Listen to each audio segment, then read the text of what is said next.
ఇక జనసేన అధ్యక్షుడు పవన్ కళ్యాణ్ ఆయన కూడా జనసేన మళ్ళీ వెళదాం. ఇప్పుడు ఒకసారి విల్సన్ గారు అభిప్రాయం తీసుకుందాం. విల్సన్ గారు అభిప్రాయం తీసుకొని మళ్ళీ జనసేన దగ్గరికి మళ్ళీ వెళదామండి. విల్సన్ గారు నమస్తే. భానుప్రకాష్ రెడ్డి గారు ఒక వర్షం చెప్పారు, చరణ్ కౌశిక్ గారు ఒక వర్షం చెప్పారు, బండారు రామ్మోహన్ రావు గారు ఒక వర్షం చెప్పారు. ఇక్కడ ఏంటంటే టోటల్గా ఇంటెన్షన్, ఆ వ్యాఖ్యల వెనుకున్నటువంటి ఆ ఉద్దేశం నిజంగా హర్ట్ చేద్దామనా, లేకపోతే ఒక సారూప్యం కోసం చెప్పారా? ఆ సారూప్యం కోసం చెప్పడంలో మాట దొర్లిందా?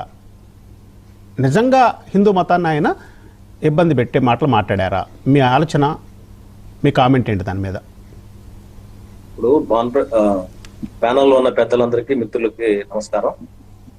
మా సోదరుడు భానుప్రకాష్ రెడ్డి గారు చెప్పిన దాని మీద 100% ఏకీపిస్తాము, మనకు సందేహం లేదు. ఇక్కడ బేసిక్ గా మనకు అర్థం కావాల్సింది ఏంటంటే, మతం అనేది సంపూర్ణంగా విశ్వాసం. క్రిస్టియన్స్ హిందూ దేవాళ్ళని రెస్పెక్ట్ చేయకపోయినా పరచకూడదు కాదు.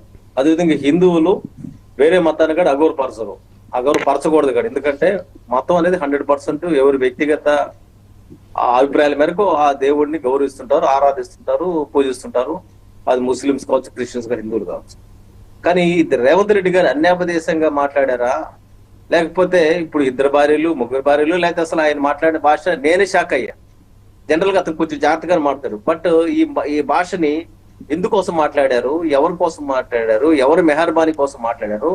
ఆయన అన్నట్టు ఏమన్నా ఢిల్లీలో ఉండే వాళ్ళ పాదుషాల గౌరవం కోసం మాట్లాడారా, వాళ్ళు ఏమన్నా వాళ్ళ అభిష్టం మేరకు మాట్లాడారా అనేది ప్రజల్లో చర్చ అయింది. ఆయన కోరుకుంటుంది కదా. అయితే ఆ విషయంలో ఆయన సక్సెస్ అయినట్టే. ఏ విధంగా అంటే హిందూ మత భావాలని ఆయన వ్యతిరేకిస్తూ మాట్లాడితే అదేమన్నా ఆయనకి ఏమన్నా ఉపయోగపడుతుందని ఆయన అనుకుంటే అది అంతకంటే అమాయకత్వం ఇంకోట్లేదు. కాబట్టి బేసిక్ గా ఆయన అలా మాట్లాడకూడదు. ఆ మాట్లాడడం అనేది 100% కాంగ్రెస్ వాళ్ళే డైజెషన్ చేసుకోలేరు. టీవీ దగ్గరికి వచ్చినప్పుడు సోదరుడు కౌశిక్ గారు మిగతా వాళ్ళు సమర్థించుకోవచ్చు. కానీ బేసిక్ ఏంటంటే, ఏ మతాన్ని కూడా మనం అగౌరవపరుస్తూ మాడకూడదు, ఎవరి విశ్వాసాలు వాళ్ళకు ఉంటాయి. కానీ ఇక్కడ 100% ఆయన భాషని రామ్మోహన్ రావు గారు చెప్పినట్టు ఎవరైనా వ్యతిరేకిస్తారు. నేను కూడా షాక్ అయ్యా. ఎందుకంటే మనం ఒక్కొక్క మతంలో ఒక్కొక్క తిండి ఉంటుంది, లేకపోతే కొంతమంది వెజిటేరియన్స్ ఉంటారు, నాన్ వెజిటేరియన్ ఉంటుంది.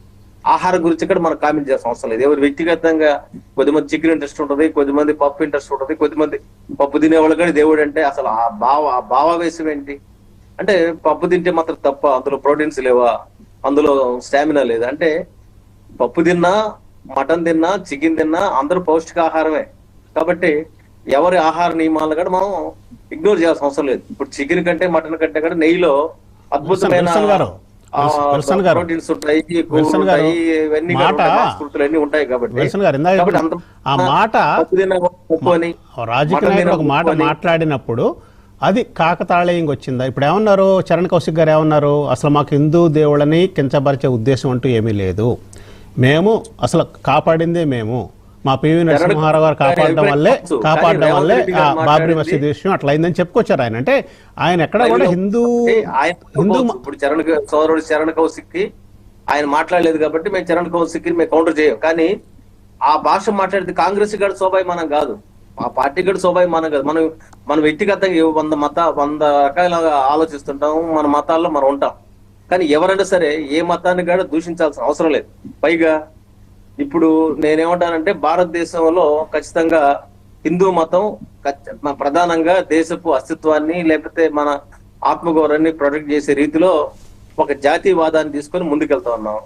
ఆ జాతీయవాదం మీద మీకు నమ్మకం లేకపోతే మీ సిద్ధాంతాలు ఏదో మీరు చెప్పుకోవచ్చు, తప్పులేదు. కానీ బేసిక్ గా మనం ఆలోచించాల్సిన కోణం ఏంటంటే, మనం హ్యూమన్ ఎమోషన్స్ ని మనం ఖచ్చితంగా అడ్రస్ చేయాలి. పర్లేదు నాకు జాతీయ స్థాయిలో పబ్లిసిటీ వచ్చిందంటే, ఇటువంటి పబ్లిసిటీ ఎవరు కోరుకో.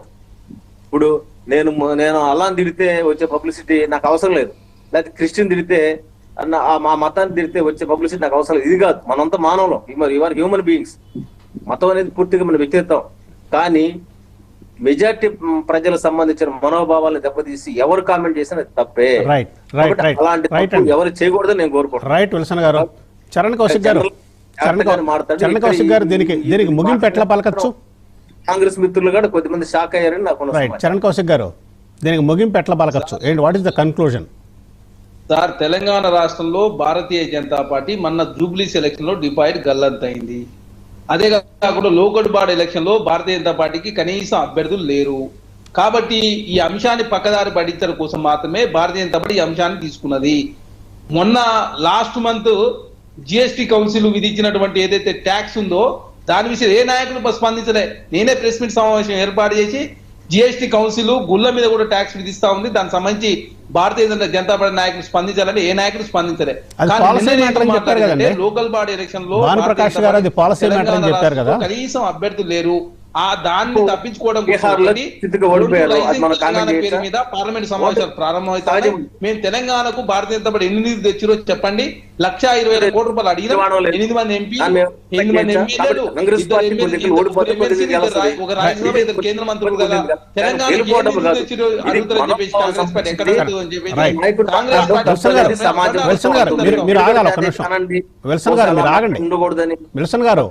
విల్సన్ గారు మీరు మాట్లాడుతున్నప్పుడు చరణ్ కౌశిక్ గారు మౌనంగా ఉన్నారు. మీరు మాట్లాడిన మొత్తం విన్నారు. ఆయన మాట్లాడిన తర్వాత మళ్ళీ మీకు అవకాశం వస్తుంది కదా. భారతదేశంలో రికార్డు స్థాయిలో మా యాదాద్రి లక్ష్మీనరసింహస్వామికి అత్యధిక తాపడం తోటి దేశంలోనే రికార్డు సృష్టించి రేవంత్ రెడ్డి గారి ప్రభుత్వం. అదే కాకుండా తెలంగాణ రాష్ట్రంలో దేవాలయాలకు అఫీషియల్ గా 1,300 కోట్ల రూపాయలు కేటాయించింది కాంగ్రెస్ ప్రభుత్వం. తెలంగాణ రాష్ట్రంలో అన్ని దేవాలయాలను అదేవిధంగా పునఃప్రతిష్ఠ చేసుకుంటూ దేవాలయాలను డెవలప్మెంట్ చేయాలి ఒక ప్రత్యేక ప్రణాళికతో ముందుకు పోతా ఉన్నాం.